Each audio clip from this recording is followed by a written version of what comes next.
So if this is the face of the balance sheet, suppose this is the face of the balance sheet where you are having note number current year and previous year.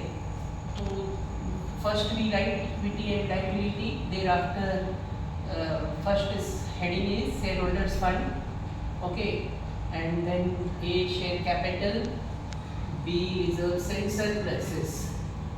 We know that the note number 1 is compulsory under notes to account. Note number 1 is compulsory.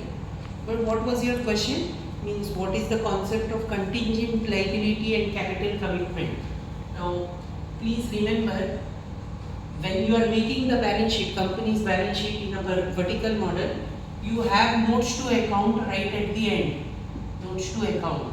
There your compulsory notes are there, but after that means at the end of the balance sheet you have this item which is called contingent liability and capital commitment. This is not note number 1, please remember. This is after the balance sheet, after the face of the balance sheet, it is contingent liability and capital commitment. Contingent liability and capital commitment. Okay, this is called heading.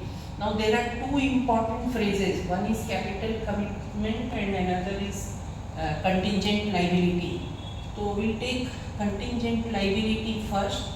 Contingent liability is something because of some past action there is a provision or probability of a liability in future. Okay, so probable liability, this is a probable liability due to past event, due to past action or past event.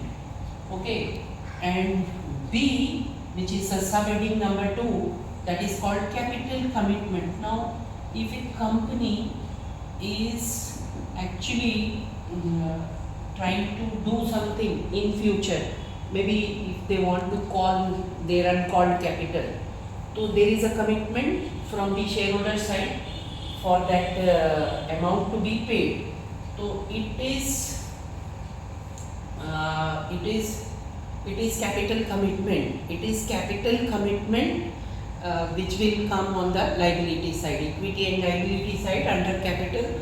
That is something which is due to future action. So this is also a probable liability, but due to action in future. Due to action in future.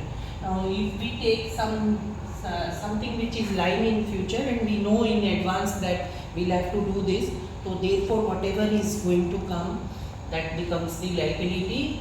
That is capital commitment actually. So what you need to remember is there is a heading which is complete full phrase you have to write, which is contingent liability and capital commitment, and there is two subheadings under it, that is contingent liability and capital commitment.